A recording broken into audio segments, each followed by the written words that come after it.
Meu filho enviou uma mensagem no grupo da família. Achamos que é melhor que a mamãe se afaste por enquanto. Minha nora reagiu com um joinha. Eu respondi: entendido, vou respeitar isso. E também vou me afastar do pagamento da hipoteca da casa e das transferências mensais de os 5.000 house. Naquela noite, meu telefone explodiu com ligações desesperadas. Sabe aquele momento em que você sente o chão desaparecer debaixo dos seus pés? Eu estava na cozinha, mexendo o doce de abóbora no fogão. Aquele com cravo e canela que minha avó me ensinou e que meu filho Bernardo sempre adorou desde criança. O vapor subia, doce e reconfortante, enchendo minha casa com o cheiro de memórias felizes. Meu celular vibrou em cima da mesa. Era uma notificação do grupo da família no WhatsApp. Limpei as mãos no avental bordado, aquele azul claro que uso há anos, manchado de histórias e refeições compartilhadas, e peguei o telefone. Meu coração estava tranquilo. Talvez fosse Bernardo combinando o almoço de domingo ou minha neta Sofia mandando um desenho. Aos 68 anos, essas pequenas alegrias ainda faziam meu dia brilhar. Mas o que eu li naquela tela fez meu sangue gelar. Pessoal, decidimos que é melhor a mamãe se afastar por enquanto. Estamos passando por um momento delicado e precisamos de espaço. 47 palavras.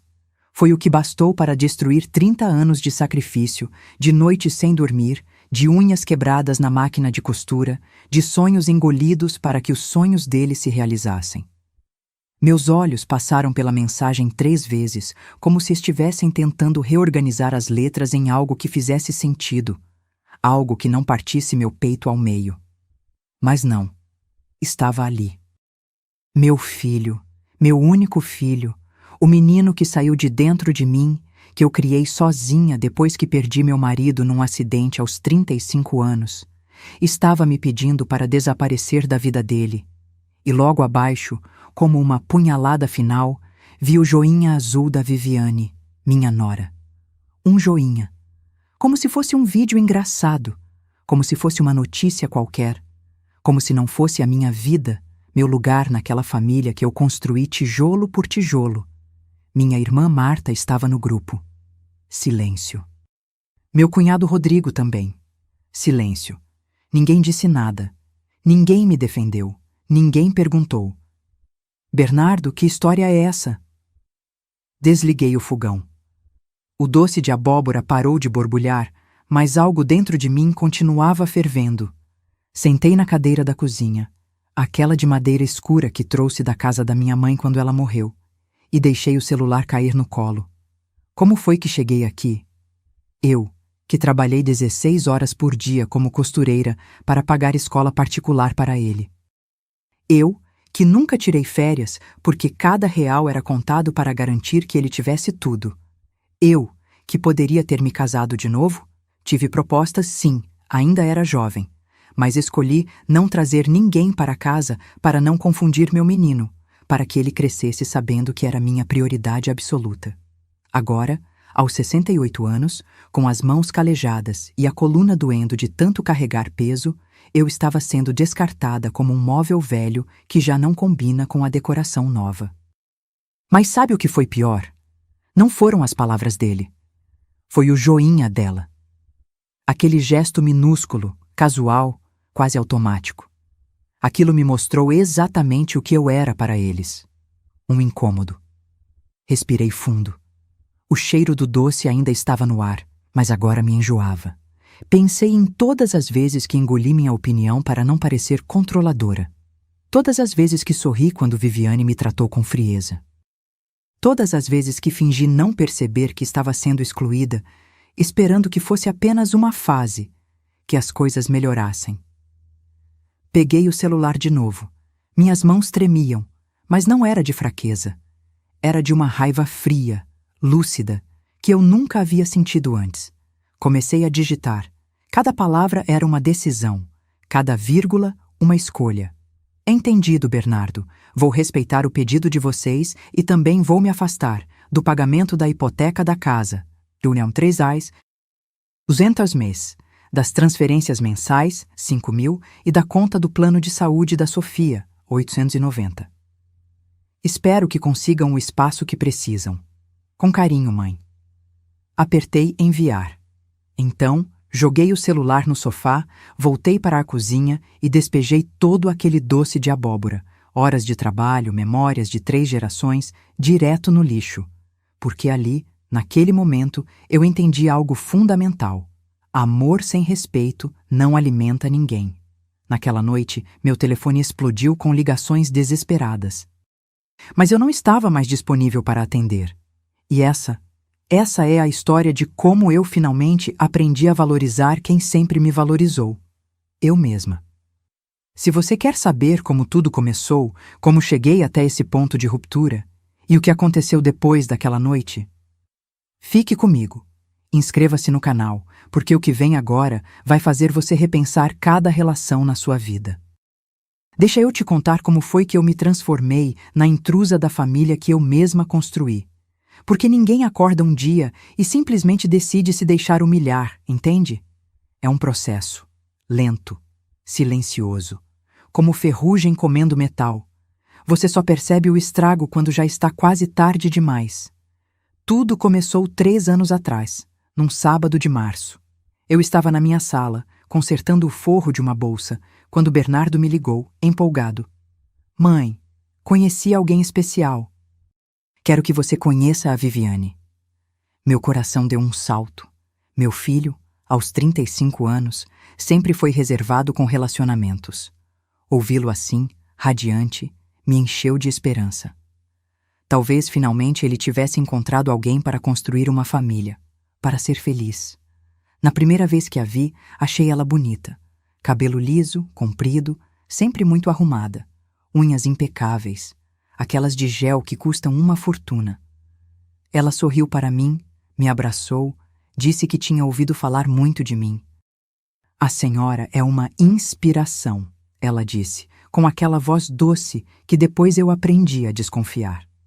Os primeiros meses foram normais. Jantares, almoços, conversas educadas, mas já havia sinais, pequenos, quase imperceptíveis, como naquela vez que levei um bolo de cenoura com cobertura de chocolate, receita que sempre fiz para Bernardo nos aniversários dele.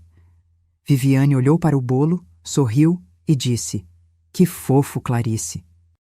Mas a gente está tentando comer mais saudável, sabe? Bernardo está até fazendo academia." E empurrou o bolo para o canto da mesa, como se fosse algo vergonhoso. Bernardo nem protestou. Depois veio o casamento, simples num sítio alugado. Eu me ofereci para ajudar com os preparativos, mas Viviane já tinha tudo sob controle com a mãe dela, Celina. Eu fiquei com a função de convidada, na festa do meu próprio filho. Mas o pior mesmo começou quando eles casaram e os pedidos começaram a chegar. Primeiro foi pequeno. Mãe, você pode emprestar $800 para um curso online que a Vivi precisa fazer? É importante para a carreira dela. Dei o dinheiro sem pestanejar. Afinal, era minha nora, parte da família agora. 2 semanas depois. Mãe, a geladeira deles quebrou. Você pode ajudar com o 2.500? Ajudei. 1 mês depois. Mãe, o carro da Vivi deu problema. 3.200 marrares de conserto. Ajudei de novo. Eu sempre dizia sim. Sempre. Porque eu pensava, é meu filho. Se ele precisa, eu ajudo. É o que mães fazem. Mas aí veio o pedido. Bernardo apareceu aqui em casa numa quinta-feira à noite, com aquele jeito meio encabulado que ele tinha quando ia pedir algo grande. Sentou no sofá, mexeu nas mãos e finalmente soltou. Mãe, eu e a Vivi encontramos uma casa perfeita. É num condomínio fechado, seguro, 3 quartos, uma área boa para quando tivermos filhos, mas a gente está precisando de 95 mil reais para a entrada. 95 mil reais. Meu estômago revirou. Era quase tudo que eu tinha guardado. O terreno que meu falecido marido, o Jorge, havia comprado nos anos 80, que valorizou com o tempo, era minha segurança, meu plano B, caso algo acontecesse comigo. Mas quando olhei nos olhos do meu filho, vi o Jorge ali. A mesma cor de mel, a mesma esperança. E pensei, para que eu quero segurança se não for para ajudar quem eu amo? Vendi o terreno. Dei os 95 mil. Bernardo me abraçou forte. Disse que eu era a melhor mãe do mundo, que eles nunca esqueceriam disso. Viviane mandou uma mensagem. Obrigada, sogra. A senhora é um anjo. 3 meses depois, eles se mudaram para a casa.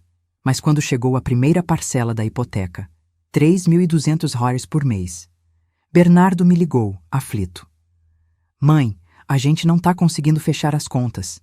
A Vivi ainda não passou no concurso que ela estava estudando, e meu salário não dá para cobrir tudo sozinho. Você pode ajudar só por uns meses até a gente se organizar? Só por uns meses. Eu sabia que era mentira.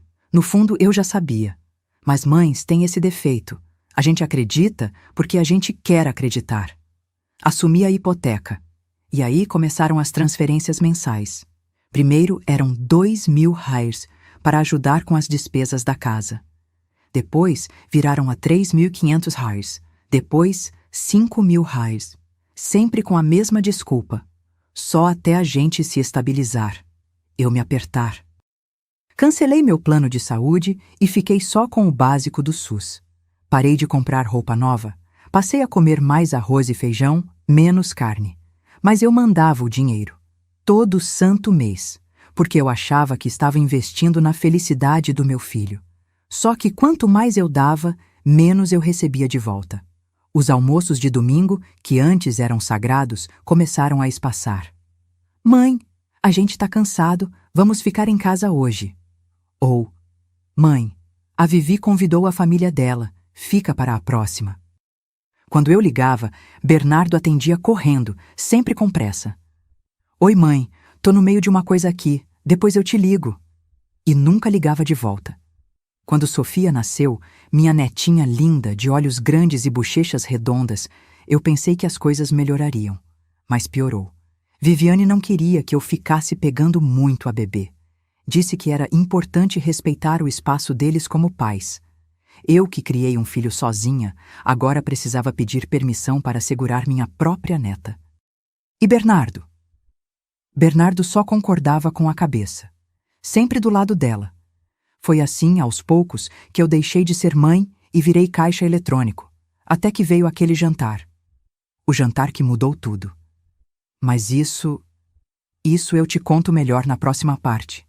Porque o que aconteceu naquela noite foi a gota d'água que transbordou um copo que eu nem sabia que estava cheio.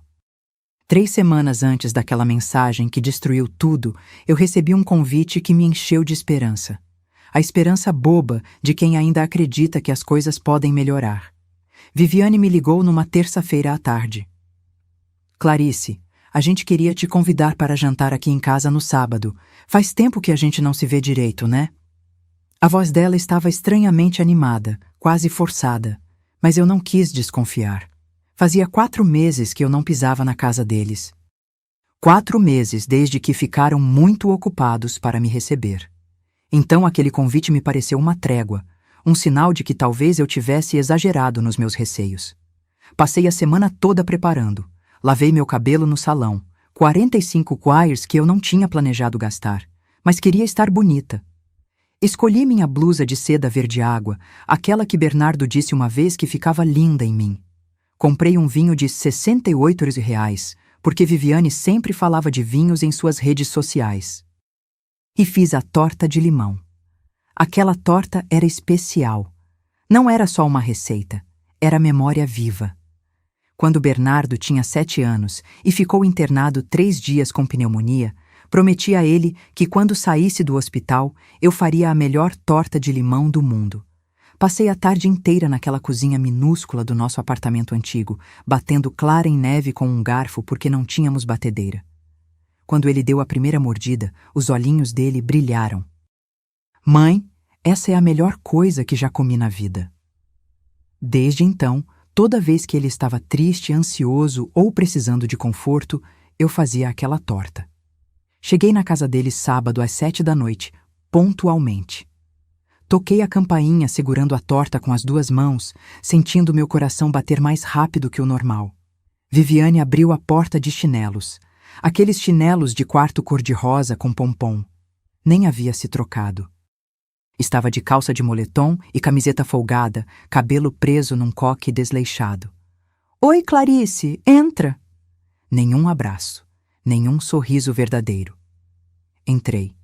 A casa cheirava a comida delivery, caixas de pizza empilhadas na bancada da cozinha. Pizza. Eles me chamaram para um jantar e pediram pizza. Desculpa, a gente acabou ficando sem tempo de cozinhar, Viviane disse sem me olhar nos olhos, já voltando para o sofá onde estava mexendo no celular. Bernardo apareceu da área de serviço, secando as mãos numa toalha. Oi, mãe. Um beijo rápido no rosto, mecânico. Senta aí, fica à vontade. Fiquei em pé na sala, segurando ainda a torta e o vinho, me sentindo completamente fora de lugar. Sofia estava no chão brincando com bonecas. Quando me viu, correu até mim. Vovó! Meu coração se aqueceu. Pelo menos alguém ali ainda ficava feliz em me ver. Sofia, vem cá, deixa a vovó sentar, Viviane chamou num tom seco. Coloquei a torta na geladeira.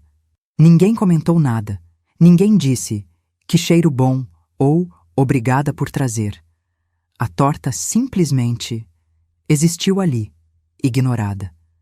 Sentamos para comer. Ou melhor, eles comeram pizza direto da caixa, enquanto eu peguei 2 pedaços pequenos e forcei para dentro. A conversa estava estranha, cheia de pausas desconfortáveis. Foi quando Viviane começou. Sabe, Clarice, eu estava vendo um documentário esses dias sobre como as gerações mais velhas têm dificuldade de entender a vida moderna. Ela deu uma risadinha, olhando para Bernardo como se estivesse compartilhando uma piada interna. Bernardo sorriu de volta. É, né? O mundo mudou muito. É verdade, continuou Viviane, pegando outro pedaço de pizza. Tem muita mãe que não consegue soltar os filhos. Fica naquela dependência emocional, sabe? Acha que o filho tem que estar disponível o tempo todo, que tem que dar satisfação de tudo. Meu estômago se apertou. Ela estava falando de mim, sem dizer meu nome, mas estava. Eu acho isso tão sufocante, ela continuou, agora olhando diretamente para mim. Cada casal precisa do seu espaço, da sua privacidade. Não dá para ter gente entrando e saindo toda hora, querendo opinar em tudo. Engoli seco. Eu nunca quis ser intrusiva. Ninguém está falando de você especificamente, Clarice. Viviane cortou com um sorriso falso.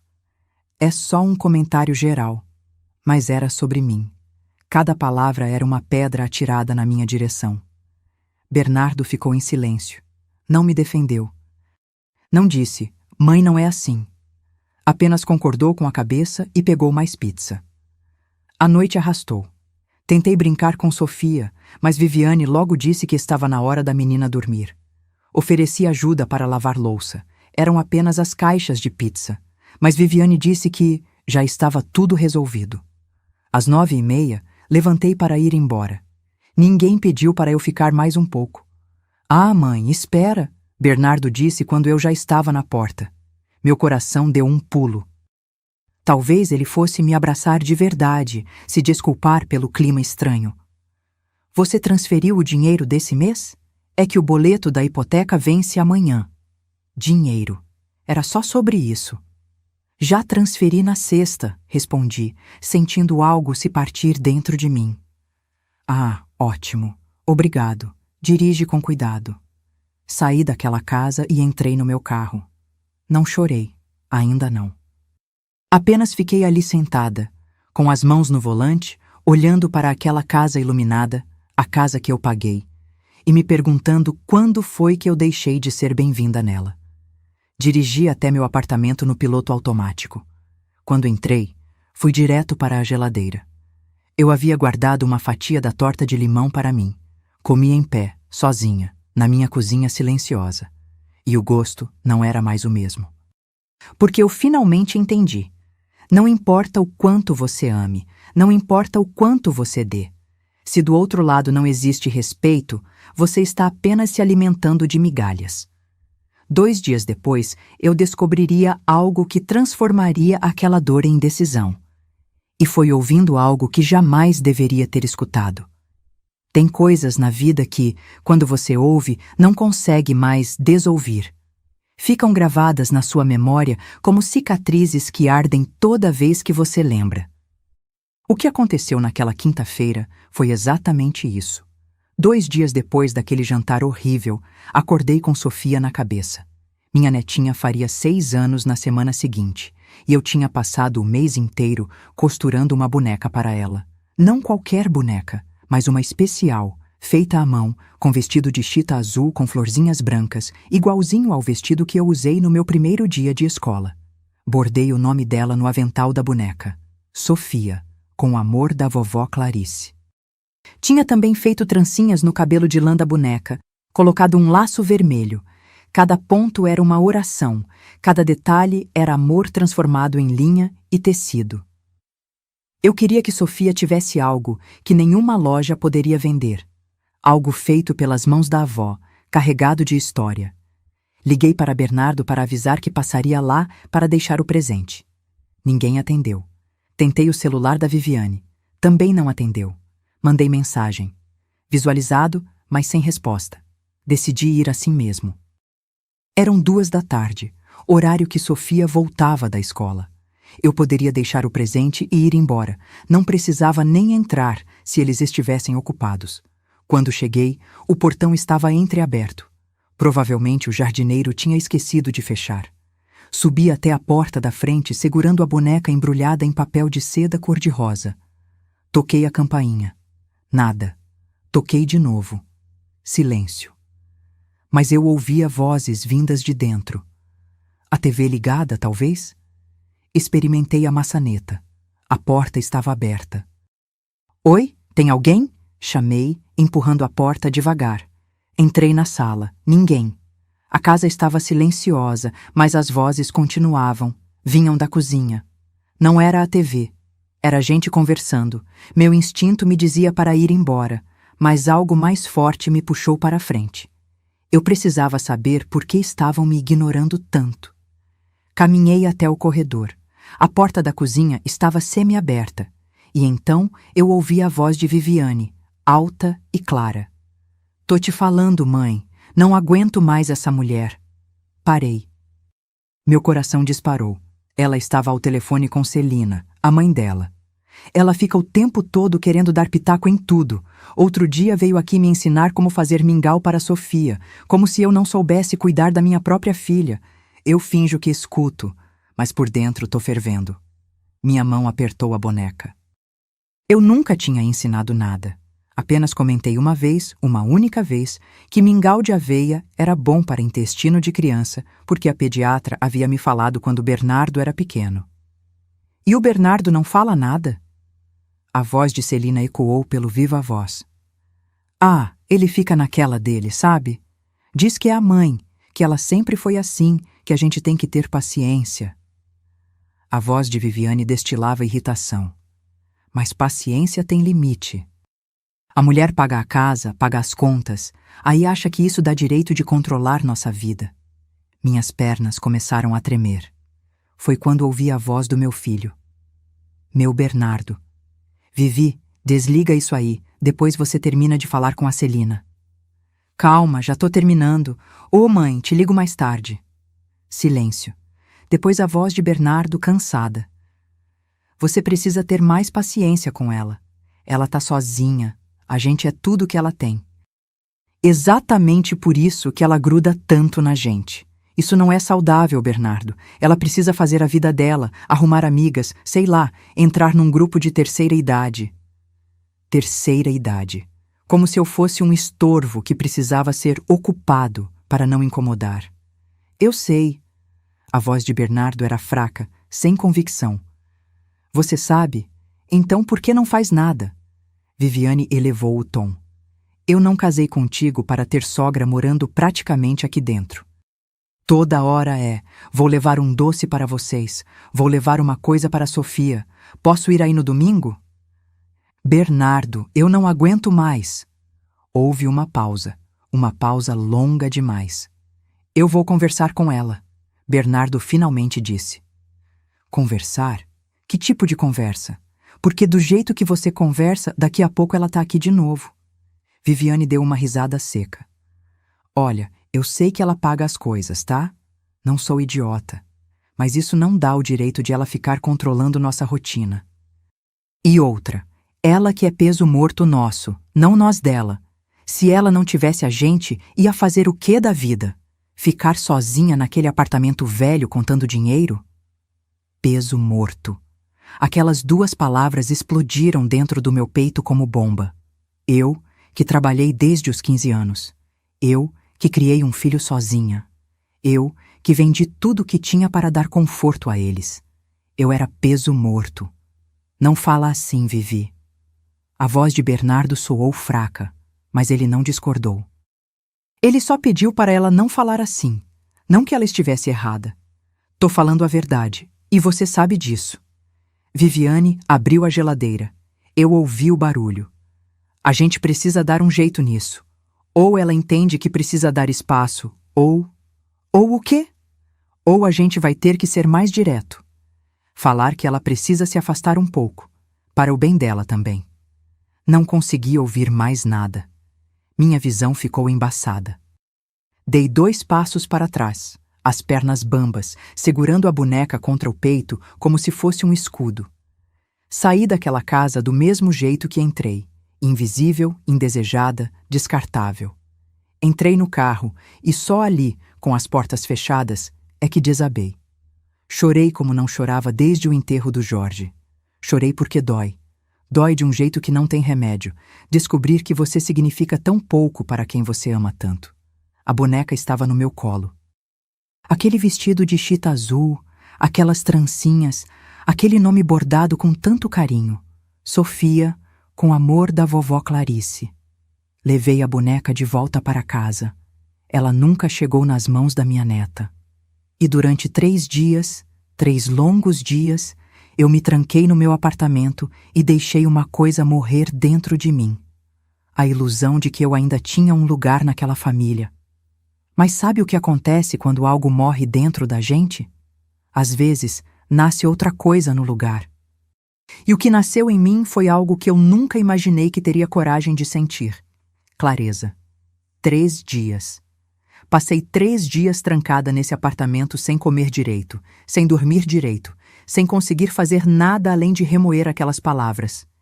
Ela que é peso morto nosso, não a gente dela. No primeiro dia, só chorei.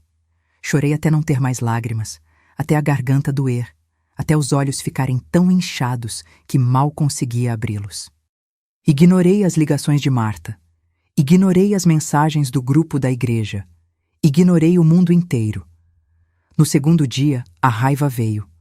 Uma raiva surda, que queimava por dentro como brasa esquecida. Andei de um lado para o outro da sala, conversando sozinha, repassando cada momento de humilhação, cada desfeita, cada vez que engoli minha dignidade e fingi que estava tudo bem. Peguei a boneca da Sofia que ainda estava em cima da mesa, aquela que levei e nunca entreguei, e quase a joguei no lixo. Mas não consegui, porque não era culpa dela. Não era culpa de uma criança de 6 anos que os adultos ao redor dela esqueceram o que é gratidão. No terceiro dia, algo mudou. Acordei às 5 da manhã.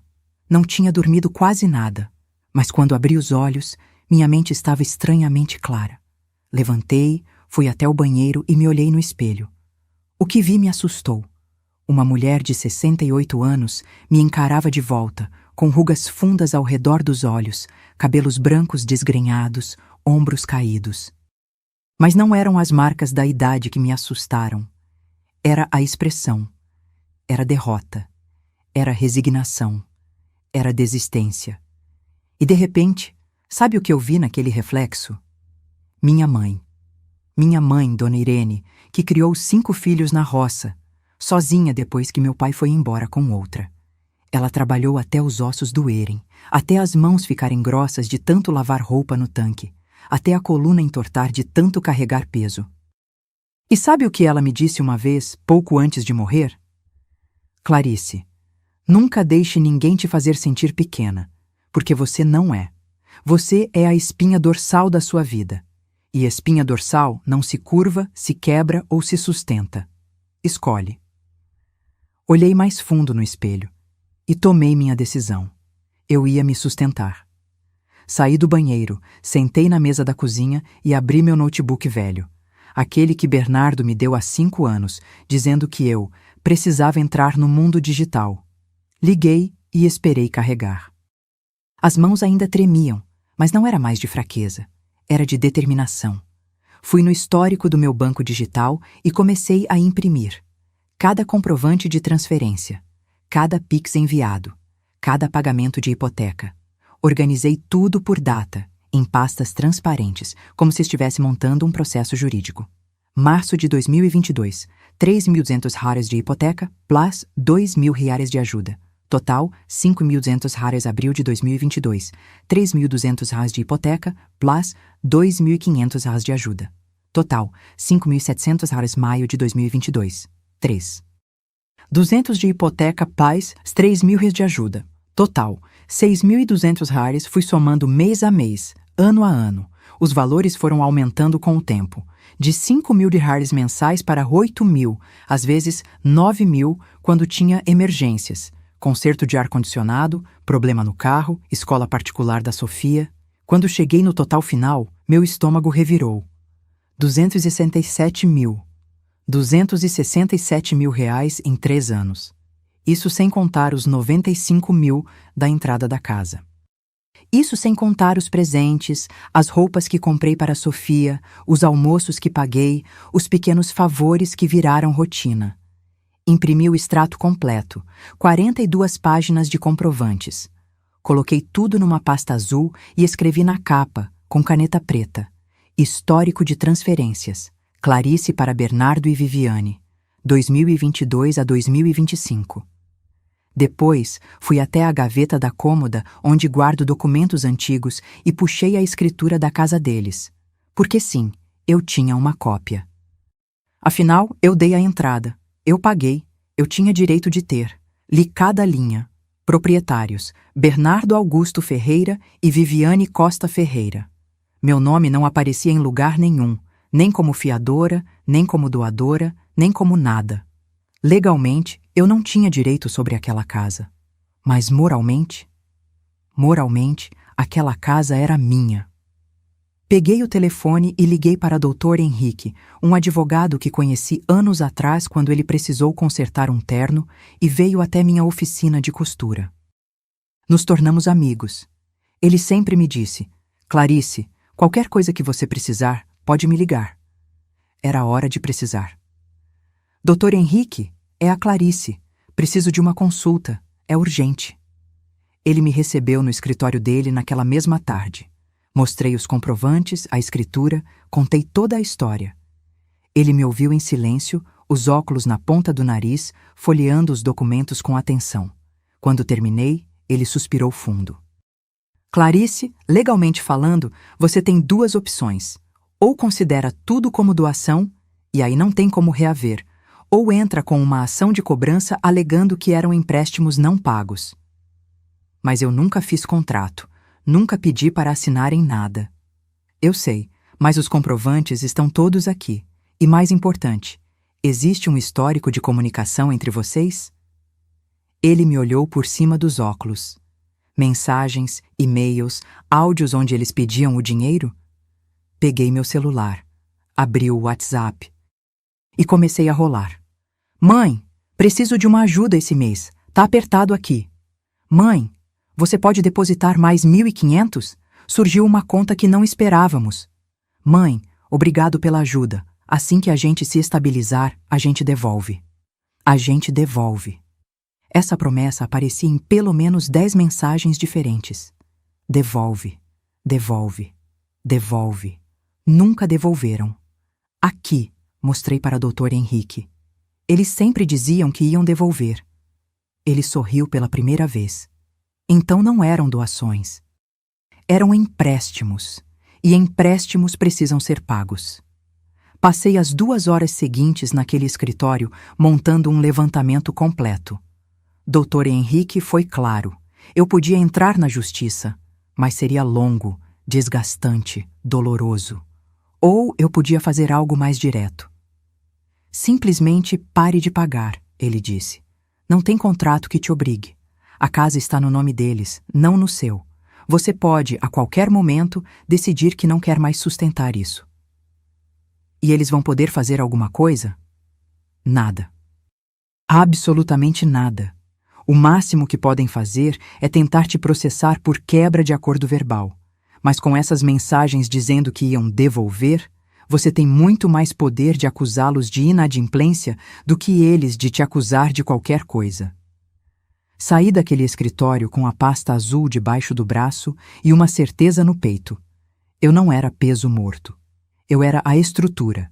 E estruturas podem ser removidas. Nos próximos dias organizei tudo. Fotografei cada documento. Salvei cada conversa. Preparei tudo como se estivesse montando um tabuleiro de xadrez. E eu estava prestes a dar o checkmate.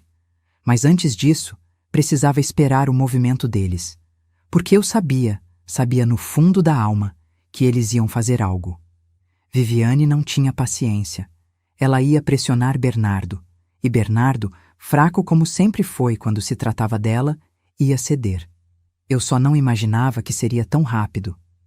5 dias depois da minha conversa com o doutor Henrique, meu celular vibrou com a notificação do grupo da família.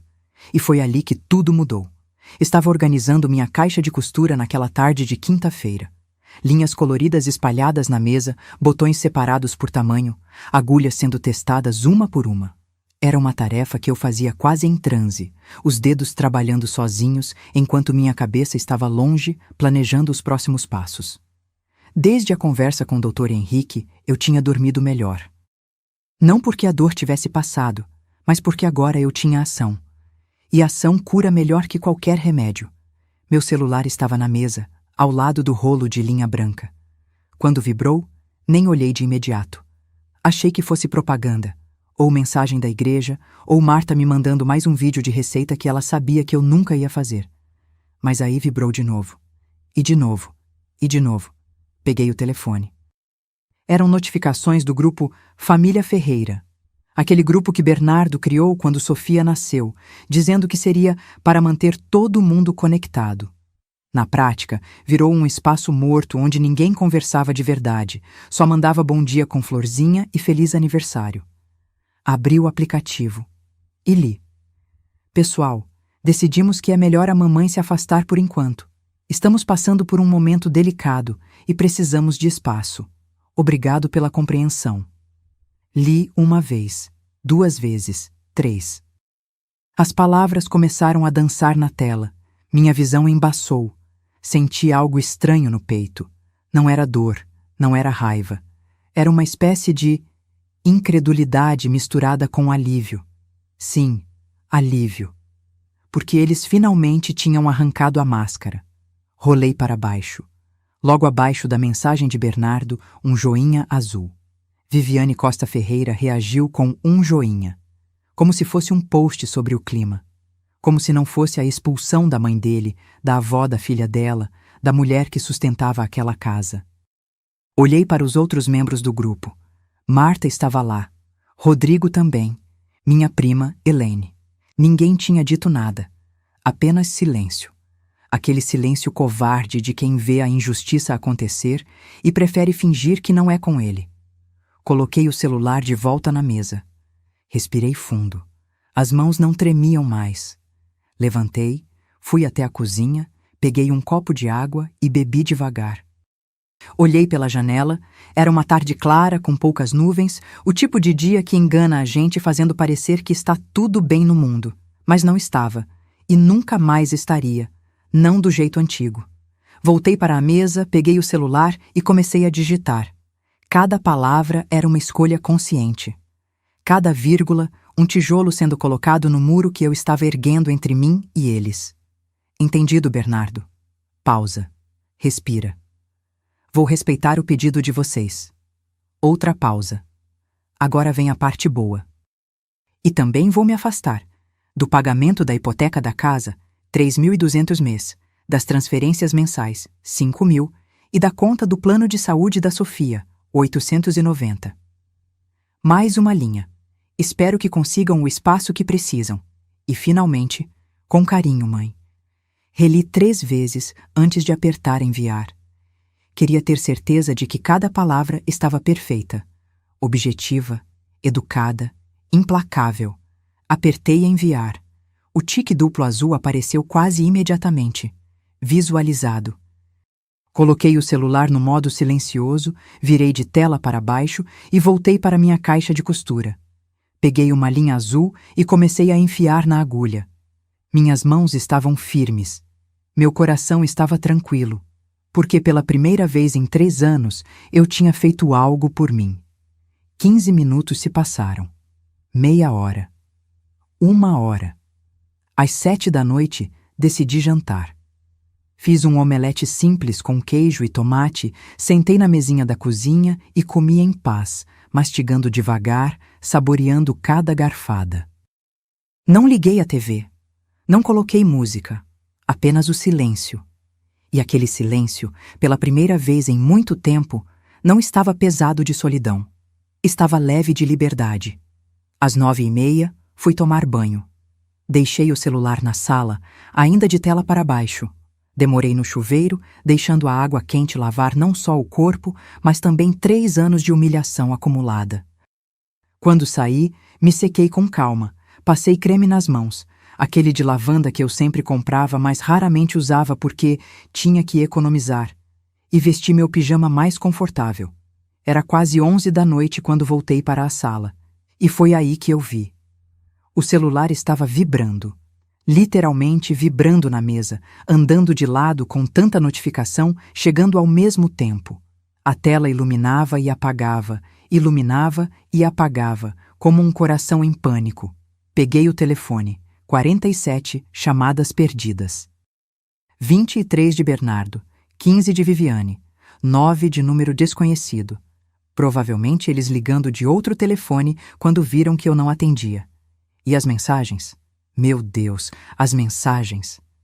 Bernardo, 23:47. Mãe, preciso falar com você urgente. Bernardo, 23:49. Mãe, por favor atende. Bernardo, 23:52. Mãe, não faz isso. Bernardo, 23:55. Mãe, eu não quis dizer aquilo daquele jeito. Bernardo, 23:58. A gente precisa conversar, isso foi um mal-entendido. Depois vieram as de Viviane. Viviane, 00003. Clarice, acho que houve um mal-entendido. Viviane, 00008. A gente só pediu um tempo, não era para você parar de ajudar. Viviane, 00015. Mais de Bernardo. Podemos conversar com Bernardo, calma amanhã? 0022. Mãe, pelo amor de Deus, atende o telefone. Bernardo, 0031. Mãe, a gente não vai conseguir pagar a hipoteca sem sua ajuda. Bernardo, 0044. Por favor, não faz isso com a gente. Sentei no sofá e li cada mensagem, uma por uma, sem pressa, sentindo o gosto doce e amargo daquele momento.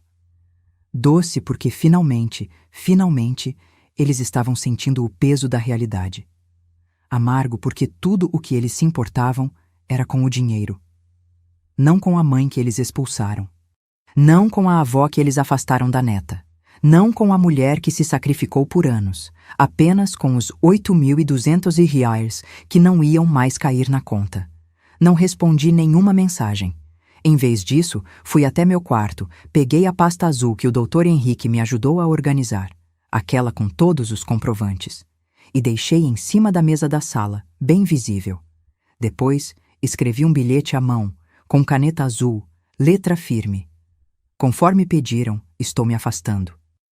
Por favor, respeitem minha decisão assim como pedi que respeitassem a de vocês. Não batam na minha porta. Não liguem mais. Quando eu estiver pronta para conversar, se eu estiver pronta, eu procuro vocês. Clarice. Dobrei o bilhete e guardei na bolsa, porque eu sabia que não ia demorar. Eles iam vir aqui, e eu estava certa. Na manhã seguinte, às 8h43 da manhã, a campainha tocou, e tocou, e tocou, e continuou tocando por 20 minutos sem parar.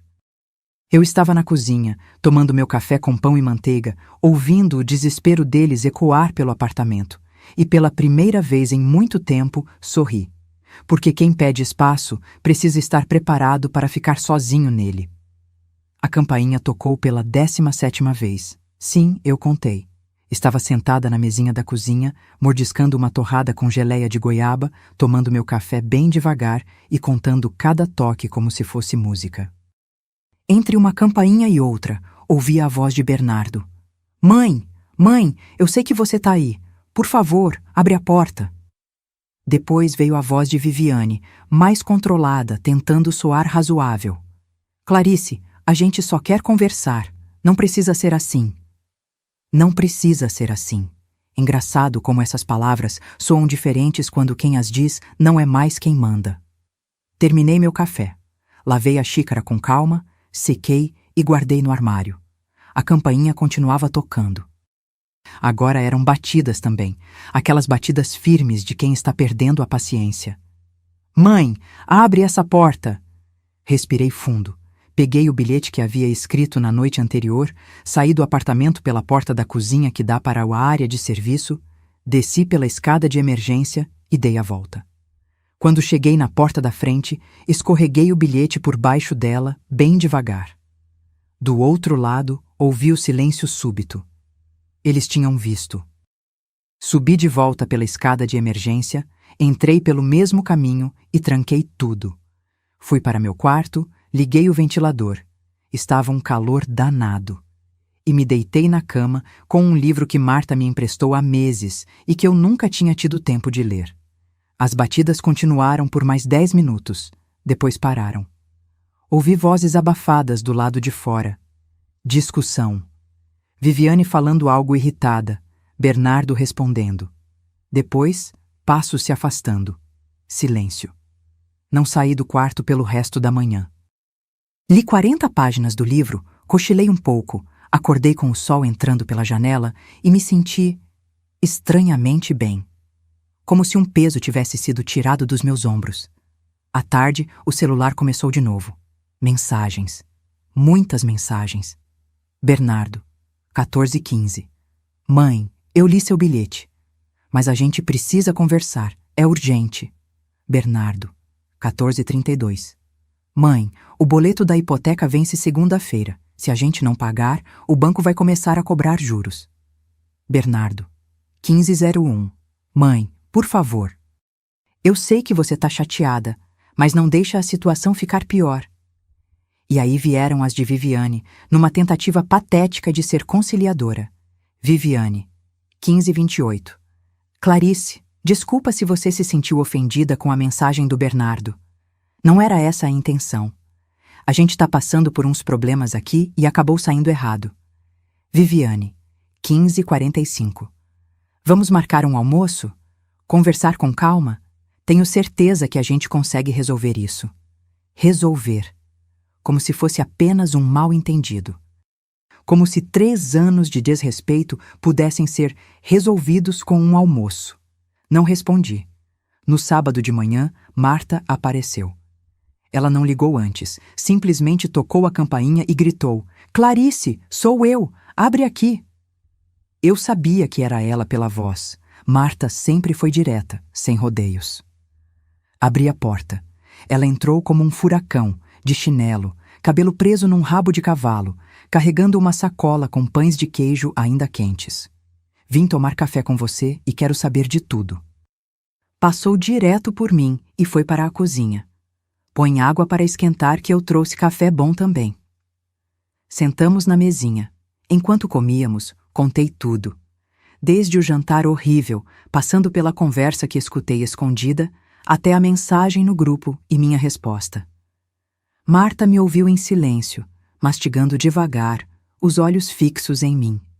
Quando terminei, ela limpou a boca no guardanapo e disse: Você fez certo. Meu peito apertou. Eu não sabia que estava precisando ouvir isso até ouvir. Sério? Sério. Clarice, eu vi você se apagando nos últimos anos. Vi você virando sombra de si mesma, correndo atrás de migalha de afeto daquele menino que você criou. E eu não falei nada porque... Ela suspirou. Porque eu achei que não era minha briga. Mas era. Eu deveria ter te sacudido muito antes. Eles tão desesperados, murmurei, e vão ficar mais ainda. Marta pegou outro pão de queijo. Porque agora eles vão ter que virar adultos de verdade, pagar as próprias contas, assumir as próprias escolhas. E sabe o que eu acho? Que vai ser a melhor coisa que você poderia ter feito por eles.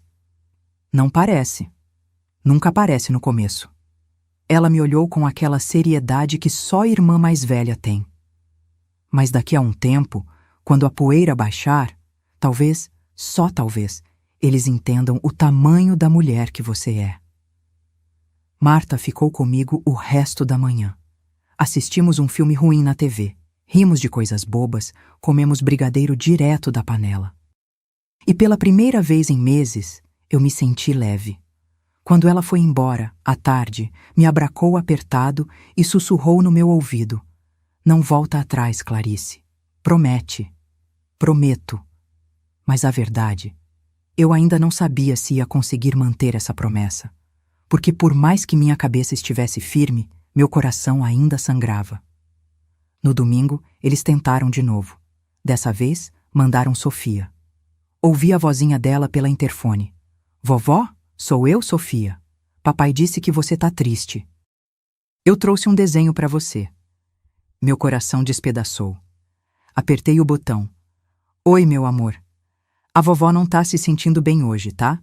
Mas eu adorei saber que você fez um desenho. Pede para o papai te trazer outro dia."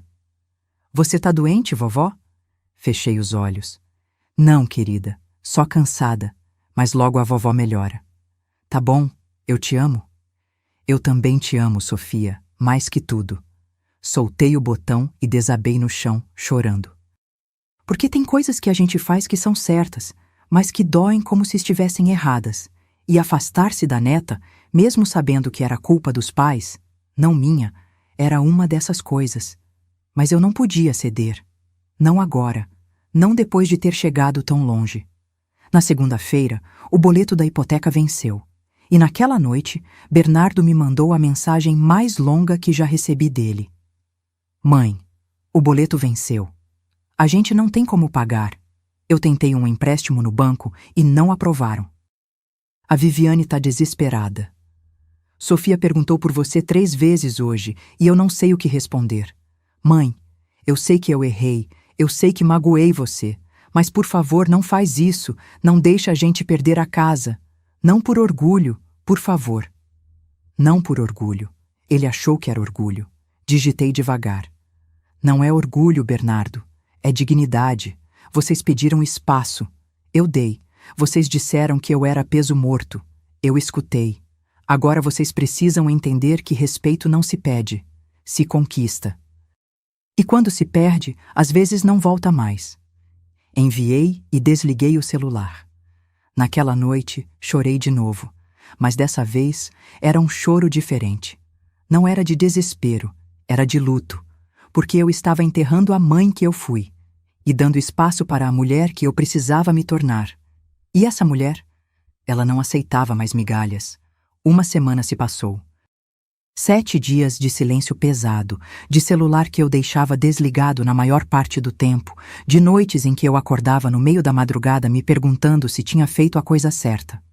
Naquela quarta-feira, eu estava na sala dobrando roupa quando a campainha tocou. Olhei pelo olho mágico e vi Marta, mas o rosto dela estava diferente. Tenso, nervoso. Abri a porta. "Precisamos conversar", ela disse, entrando sem esperar convite. "E você não vai gostar do que vou te contar." Meu estômago revirou. "Aconteceu alguma coisa com Sofia?" "Não. A menina tá bem, mas..." Marta passou a mão no rosto cansada. "Senta, Clarice, por favor." Sentamos no sofá. Ela ficou mexendo nas mãos por um momento, claramente escolhendo as palavras certas. "Lembra que eu não comentei nada quando o Bernardo mandou aquela mensagem no grupo?" "Lembro. É que eu fiquei chocada demais para reagir na hora, mas depois eu fiquei puta, com raiva mesmo. Então, na sexta-feira passada, eu liguei para a Viviane." Marta me olhou direto nos olhos. Queria entender o que diabos tinha acontecido para eles fazerem aquilo com você. Meu coração começou a bater mais rápido. E aí ela se abriu comigo. porque acho que a Viviane me vê como aliada, sabe? Sempre fui educada com ela, nunca me meti. Então ela achou que eu ia ficar do lado deles. E o que ela disse? Marta respirou fundo. Ela disse que aquele papo de momento delicado era mentira. Não tinha momento delicado nenhum. O que tinha era um plano. Senti meu sangue gelar. Que tipo de plano? Viviane queria te afastar porque estava planejando reformar a casa, especificamente transformar o quarto de hóspedes, aquele que você usava quando dormia lá, em closet de luxo. Fiquei paralisada. Closet? Closet? Ela mostrou até o projeto no Pinterest. Espelhos do chão ao teto, prateleiras iluminadas, aquelas porcarias todas. Orçamento de 35 mil reais. Marta balançou a cabeça, incrédula. E ela falou com todas as letras. Não dá para fazer a obra com a sogra vindo aqui toda hora. Ela vai querer dar palpite em tudo, vai reclamar da bagunça, vai encher o saco. Então a gente decidiu dar uma cortada. Minha garganta fechou. Uma cortada. Isso, como se você fosse uma erva daninha que precisasse ser podada. Marta pegou minha mão. Mas tem mais. Ela disse outra coisa que me fez querer atravessar o telefone e esbofetear a cara dela. O quê? Que você era muito grudenta. Que não aguentava mais você querendo vir todo fim de semana, querendo participar da vida deles. Mas, e aí vem o melhor, que o dinheiro dela a gente precisa, então tem que dar um jeito de manter a grana, mas sem ela por perto. As palavras caíram como tijolo no meu peito. Manter a grana sem mim por perto, como se eu fosse uma torneira que eles podiam abrir e fechar quando quisessem, mas sem ter que aguentar o barulho da água pingando. Ela literalmente disse isso? Minha voz saiu rouca. Palavra por palavra. E sabe o que mais? Eu fui investigar. Marta puxou o celular da bolsa e começou a mexer. Porque alguma coisa não estava fazendo sentido. Eles diziam que estava apertado, que não tinha dinheiro. Mas a Viviane vive postando foto em restaurante caro, com roupa nova, unha feita. Ela virou o celular para mim. Era o Instagram da Viviane. Foto de uma mesa cheia de comida japonesa. Celebrando a sexta-feira, dizia a legenda. Rolou mais. Outra foto. Viviane com uma bolsa de marca, sorrindo. Presentinho para mim mesma. Mais uma. Ela e Bernardo num bar, drinks coloridos na mesa. Noite de casal é sagrada. Isso aqui é dos últimos 2 meses, Marta disse. Enquanto eles choravam que não tinham dinheiro, olha o que estavam fazendo. Comecei a somar mentalmente. Aquele restaurante japonês, no mínimo 400 reais para 2 pessoas. A bolsa, reconheci a marca, não saia por menos de 2.500. As saídas constantes? Cada uma delas custava fácil 600 euros, 800 euros. Eles estavam torrando o dinheiro que eu mandava, sussurrei. Exatamente, e tem mais. Marta me mostrou outra foto, essa de 3 semanas atrás. Viviane numa loja de decoração segurando amostras de tecido. A legenda, escolhendo os detalhes do meu sonho que tá virando realidade. O closet. Ela já estava planejando aquele maldito closet mesmo antes de me expulsar. Marta, como você descobriu tudo isso? Porque eu prestei atenção no que ela não disse. Marta guardou o celular. Quando conversei com ela, perguntei se eles precisavam de ajuda financeira, se estava muito apertado. Sabe o que ela respondeu? Ah, não é tão ruim assim, só precisa de um ajuste. Ajuste. A mulher que, segundo o Bernardo, não consegue nem pagar a hipoteca, disse que era só um ajuste. Meu sangue ferveu. Tudo aquilo foi planejado. Não foi um momento de raiva, não foi estresse. Foi calculado. Friamente calculado. Tem mais uma coisa, Marta disse, hesitante. E essa vai doer. Fala. O Bernardo, ele sabia de tudo, desde o começo. Ela suspirou. A Viviane deixou escapar. Disse que conversou com o Bernardo e ele concordou que vocês precisavam de espaço. Ela usou vocês, Clarice. Os 2. Juntos. Meu filho que eu criei sozinha, que eu vesti, alimentei, pus na escola, que eu sacrifiquei tudo por ele. Ele estava junto nessa. Ele sabia que era mentira. Ele sabia que era para me afastar para fazerem reforma, e mesmo assim mandou aquela mensagem. Levantei do sofá e fui até a janela. Precisava de ar. Precisava de espaço para processar aquilo tudo. Clarice. A voz de Marta veio de trás, suave. Eu sei que dói, mas você precisava saber a verdade. Virei para ela. Obrigada. Obrigada por me contar. O que você vai fazer? Olhei para minha irmã, essa mulher que sempre esteve do meu lado, que nunca me julgou, que agora estava aqui, me trazendo a verdade nua e crua, mesmo sabendo que ia me partir. Nada, respondi. Vou continuar fazendo exatamente o que estou fazendo. Nada. Você não vai confrontar eles? Para quê? Para ouvir desculpas esfarrapadas? Para eles inventarem mais mentiras? Balancei a cabeça. Não. Eles cavaram o próprio buraco. Agora vão ter que descobrir como sair dele. Marta assentiu devagar. E se eles perderem a casa? Essa pergunta ficou suspensa no ar. Pesada. Real. Então vão aprender. Falei firme. Vão aprender que quando você morde a mão que te alimenta, uma hora você passa fome. Marta ficou mais um pouco, mas eu mal ouvia o que ela dizia. Minha cabeça estava em outro lugar. Estava pensando naquele closet de R$ 35.000, naqueles jantares caros, naquelas bolsas de marca. Tudo bancado por mim. Tudo enquanto me diziam que estava apertado. Tudo enquanto me tratavam como estorvo. Naquela noite, não consegui dormir. Fiquei na sala, na escuridão, olhando para o teto, deixando a raiva e a dor se transformarem em algo mais sólido. Determinação. Porque agora não era mais sobre dinheiro, nem sobre casa, nem sobre orgulho. Era sobre algo muito maior. Era sobre ensinar que amor sem respeito é vampirismo. E que eu não estava mais disponível para ser sugada. Eles queriam espaço? Iam ter todo o espaço do mundo. E junto com ele, iam ter todas as consequências. 2 meses se passaram. 60 dias de silêncio absoluto da minha parte. 60 dias em que o mundo deles começou a desmoronar. E eu apenas observei. Não foi fácil. Teve noites em que segurei o telefone com a mão tremendo, quase digitando: "Tá bom, vamos conversar." Teve manhãs em que acordei com o peito apertado, pensando na Sofia, me perguntando se ela estava sentindo minha falta, se estava confusa, se estava bem.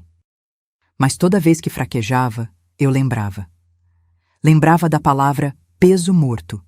Lembrava do joinha azul. Lembrava do closet de R$ 35.000 que valia mais do que minha presença. E ficava firme. Marta me mantinha informada, não porque eu pedisse, mas porque ela achava que eu tinha o direito de saber o estrago que minha ausência estava causando. Na primeira semana, Bernardo tentou negociar com o banco. Pediu prorrogação do boleto. Conseguiram 5 dias a mais. Pegaram um empréstimo com a mãe da Viviane, a Celina. 3.200 urrários para cobrir a hipoteca. Mas só a hipoteca. O resto das contas ficou descoberto. Na segunda semana, cortaram a TV a cabo. Depois, a academia da Viviane. Depois, os jantares fora. Na terceira semana, o banco negou o pedido de empréstimo de Bernardo. Histórico de crédito comprometido, disseram. Viviane tentou parcelar a fatura do cartão e descobriu que estava no limite. Começaram a brigar. Marta ouviu falar através de uma prima da Viviane que eles estavam em crise. Bom, que sentissem o gosto da crise que eu vivi por 3 anos, me espremendo para sustentar a vida confortável deles. Na quarta semana, não conseguiram pagar a segunda parcela da hipoteca. O banco enviou notificação. Mais uma falta e o processo de execução começaria. Foi quando Bernardo apareceu aqui de novo. Era um sábado à tarde, quase 3 da tarde.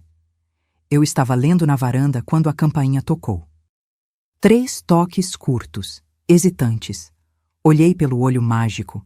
Era ele, sozinho, sem a Viviane. E o que eu vi me chocou. Meu filho, sempre tão arrumado, sempre de roupa passada e cabelo no lugar, estava destruído. Olheiras profundas, barba por fazer, camisa amarrotada. Parecia que tinha envelhecido 10 anos em 2 meses. Algo dentro de mim se moveu. Aquele instinto de mãe, aquela coisa antiga e profunda que quer proteger, quer acolher, quer consertar. Mas eu não abri a porta. Fiquei ali, do outro lado, vendo através do vidro distorcido do olho mágico enquanto ele esperava. Ele tocou de novo. Depois, encostou a testa na porta. Mãe, eu sei que você tá aí. Por favor, só me escuta. Silêncio. Eu estraguei tudo. Eu sei disso. Eu não tenho desculpa. A voz dele estava quebrada, rouca. A Vivi, a gente não tá bem. Ela tá culpando a mim, eu tô culpando ela, e no meio disso tudo tem a Sofia perguntando por que a vovó não vem mais. Meu peito apertou com a menção da minha neta. A gente não conseguiu pagar a hipoteca de novo. O banco vai executar a casa, mãe. A gente vai perder tudo. Eu não sei mais o que fazer. Ele esperou.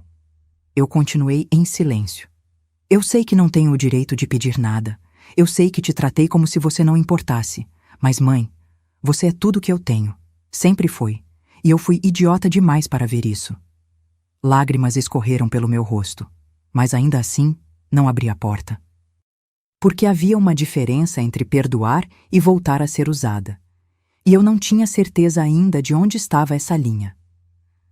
Tá bom, ele disse depois de um longo silêncio. Eu entendo. Eu só queria que você soubesse que eu sinto muito. De verdade. Ouvi os passos dele se afastando. Ouvi o elevador chegar. Ouvi a porta se fechar. E aí, só aí, eu desabei no chão e chorei. Porque por mais que ele estivesse sofrendo, por mais que meu coração de mãe sangrasse vendo meu filho assim, uma parte de mim, a parte que tinha sido esmagada, humilhada, descartada, sussurrava: ele precisa aprender. Ele precisa entender o que fez. Uma semana depois, Marta me ligou. Eles se separaram. Segurei o telefone mais forte. Como assim? Viviane pediu divórcio. Disse que não aguenta mais a pressão, que a culpa é do Bernardo por estragar a relação com a sogra que pagava tudo, que ela não casou para passar aperto. Meu estômago revirou. E a Sofia? Fica com o Bernardo durante a semana, com a Viviane nos fins de semana. Mas a Clarice, a casa, eles vão ter que vender. Vender? É a única saída. O banco já deu ultimato. Ou quitam o atrasado mais multa, algo em torno de 15 mil, ou vão a leilão. 15 mil reais. Uma ninharia perto dos 267 mil reais que eu já tinha colocado ali. E o Bernardo? Arrasado. Segundo a prima da Viviane, ele tá morando ainda na casa, mas mal consegue sair da cama. Pediu afastamento do trabalho por depressão. Desliguei o telefone e fiquei olhando para uma parede. Meu filho estava em depressão. Meu filho estava perdendo tudo. E uma parte de mim queria correr até lá, abraçá-lo, dizer que estava tudo bem, que eu resolvia. Mas a outra parte, a parte que tinha aprendido a se respeitar, sussurrava: você não pode salvar quem não quer se salvar. Você não pode amar por dois. Passei os próximos dias em conflito interno, até que numa quinta-feira à noite recebi uma mensagem. Não de Bernardo, de Sofia. Era um áudio. A vozinha dela, doce e pequena. Vovó, o papai me deixou te mandar mensagem. Ele tá muito triste. Ele chora todo dia. E eu também tô triste porque você não vem mais me ver. Você não gosta mais de mim, vovó? Meu mundo parou. Você não gosta mais de mim? Aquela criança de 6 anos, inocente, achando que tinha feito algo errado, achando que eu tinha deixado de amá-la. Naquela noite, pela primeira vez em 2 meses, peguei o telefone e liguei para Bernardo. Ele atendeu no primeiro toque. Mãe? A voz dele estava embargada, esperançosa. Vamos conversar, falei. Mas não na sua casa, no meu apartamento. Amanhã, 3 da tarde, sozinho. Eu vou, mãe. Obrigado por... Desliguei antes que ele terminasse, porque eu ia conversar sim, ia ouvir o que ele tinha a dizer, mas dessa vez seria nos meus termos, na minha casa, com as minhas condições. E se ele quisesse uma segunda chance, ia ter que fazer por merecer. Porque amor de mãe é infinito, mas respeito próprio, esse não se negocia. E eu tinha aprendido, da forma mais dolorosa possível, que sem respeito, até o maior amor do mundo vira prisão. E eu tinha escolhido a liberdade. Agora era hora de ver se ele escolheria a responsabilidade. Bloco 10. O recomeço e a lição. Sexta-feira, 3 da tarde em ponto. A campainha tocou. Eu estava sentada na mesma cadeira onde costumo trabalhar, as mãos cruzadas no colo, a coluna ereta. Tinha ensaiado mentalmente aquela conversa umas 20 vezes desde a noite anterior. Sabia exatamente o que ia dizer, como ia dizer e, principalmente, o que não ia aceitar. Abri a porta. Bernardo estava ali, com uma sacola de papel na mão. Dentro dela, reconheci pelo cheiro, doce de abóbora, aquele que eu sempre fazia para ele. Oi, mãe. A voz dele saiu baixa, quase um sussurro. Entra. Ele entrou devagar, como se estivesse pisando em terreno sagrado. Olhou ao redor, para a sala que conhecia desde criança, para os quadros na parede, para o sofá onde assistíamos TV, juntos aos domingos. Como se estivesse vendo tudo pela primeira vez. Senta, indiquei a poltrona à minha frente. Ele sentou, colocou a sacola na mesinha de centro. Eu tentei fazer do jeito que você faz. Não ficou igual, mas... Bernardo, cortei, firme. Não foi doce de abóbora que te trouxe aqui. Ele engoliu seco. Eu sei. Então fala o que você veio falar. Ele respirou fundo, as mãos tremendo. Eu passei os últimos 2 meses no inferno, mãe. Não por causa da casa, não por causa do dinheiro, mas porque eu finalmente entendi o que eu fiz com você. Fiquei em silêncio, deixando ele continuar. A Viviane. Quando tudo começou a desmoronar, quando o dinheiro acabou, ela mostrou quem realmente era. Me culpou por tudo. Disse que eu era fraco, que eu tinha estragado tudo ao deixar você ir embora. Como se você fosse um investimento que eu devia ter segurado melhor. Ouvi aquilo e senti uma pontada, mas deixei ele falar. E foi aí que eu percebi. Ela nunca te respeitou. E pior, eu deixei. Eu vi ela te tratando mal, fazendo comentários, te excluindo. E eu não fiz nada. Porque era mais fácil concordar com ela do que te defender. Por quê? Minha voz saiu mais dura do que pretendia. Por que era mais fácil? Ele baixou a cabeça. Porque eu sou covarde, mãe. Sempre fui. Você criou um homem fraco. Ou melhor, você criou um homem forte, mas eu escolhi ser fraco. Aquelas palavras ficaram suspensas entre nós. Quando a gente mandou aquela mensagem no grupo, eu achei que estava sendo maduro, sabe? Colocando limites, criando independência. Mas a verdade é que eu estava apenas sendo cruel e conveniente. Ele finalmente me olhou nos olhos, porque era mais fácil te afastar do que enfrentar a Viviane. E o closet? Perguntei. Os 35 mil que vocês iam gastar? Enquanto diziam que estava apertado? O rosto dele empalideceu. Você sabe? Eu sei de tudo, Bernardo. Da reforma, dos restaurantes caros, das bolsas de marca. Eu sei que vocês torraram o dinheiro que eu mandava enquanto me faziam de boba. Ele cobriu o rosto com as mãos. E começou a chorar. Não aquele choro contido de homem adulto. Era um choro de criança, soluçante, desesperado. Eu sinto muito, mãe. Eu sinto tanto. Parte de mim queria levantar, abraçá-lo, dizer que estava tudo bem. Mas a outra parte, a parte que tinha aprendido a se valorizar, me segurou firme naquela cadeira. Sinto muito não resolve, Bernardo. Sinto muito não devolve 267 mil. Sinto muito não apaga as palavras peso morto. Sinto muito não cura a humilhação. Ele levantou o rosto vermelho, molhado de lágrimas. Eu sei. Eu sei que não tenho como consertar isso. Mas, mãe, eu preciso tentar. Preciso que você saiba que eu aprendi. Aprendeu o quê? Que família não é sobre dinheiro.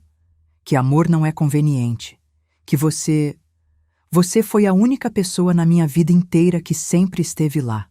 Sempre. E eu joguei isso fora por quê?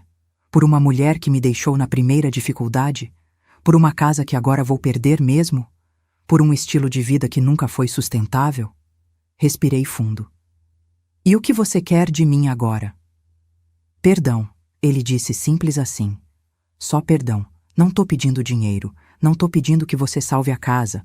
Só tô pedindo uma chance de reconquistar sua confiança. Mesmo que leve anos. Mesmo que eu nunca consiga totalmente. Levantei da cadeira. Fui até a janela.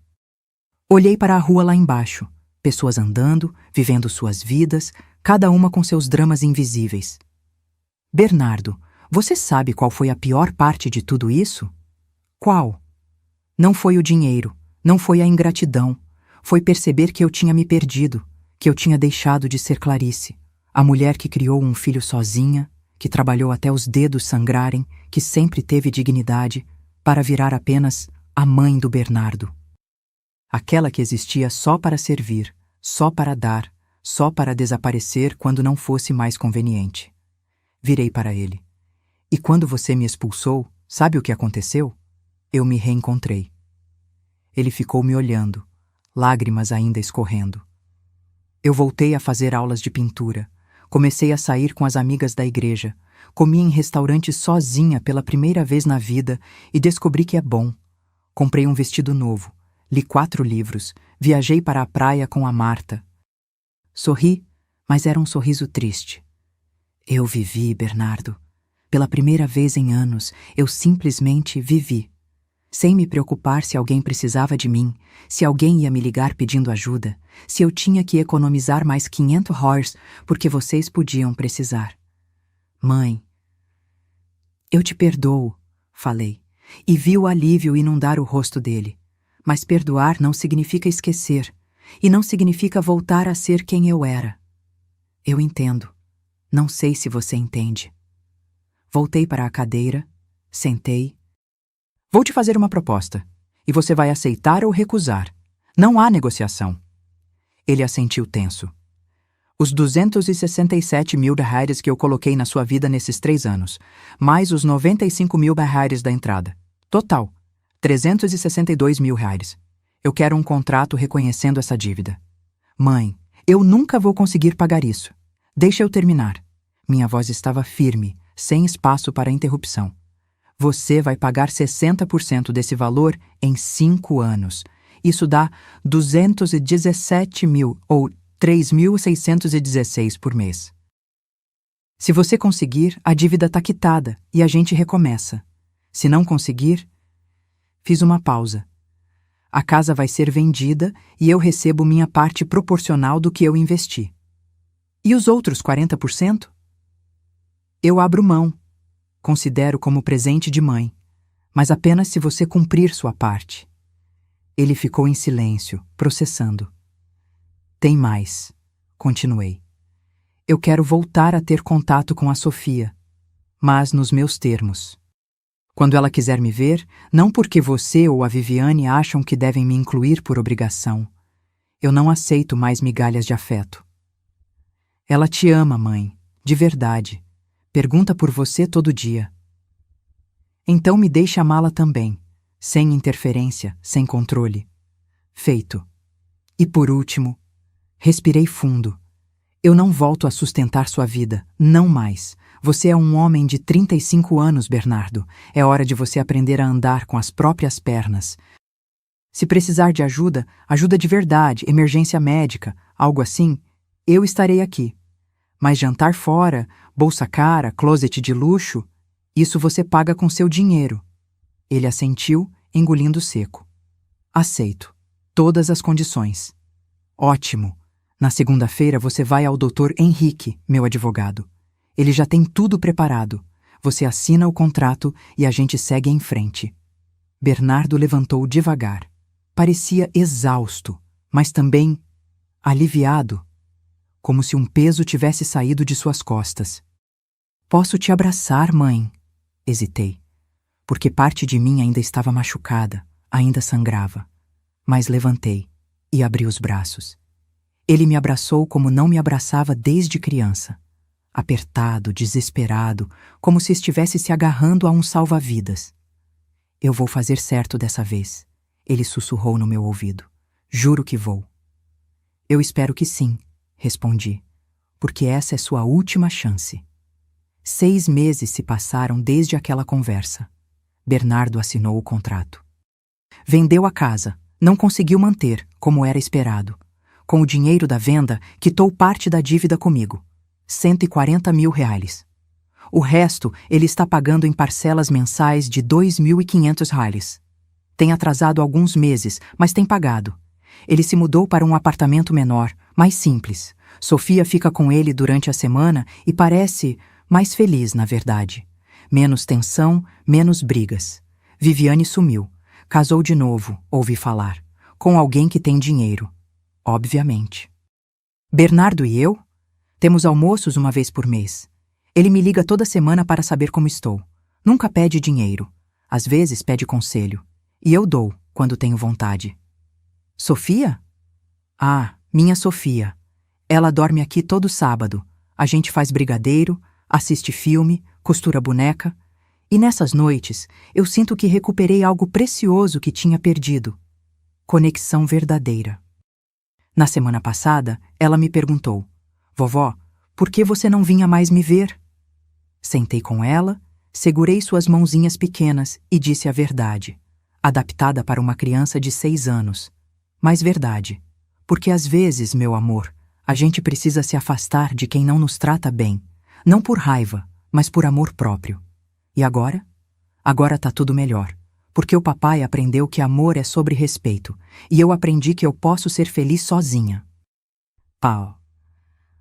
Hoje, enquanto escrevo isso, estou na varanda do meu apartamento. Tenho um quadro novo na parede, eu que pintei na aula de arte.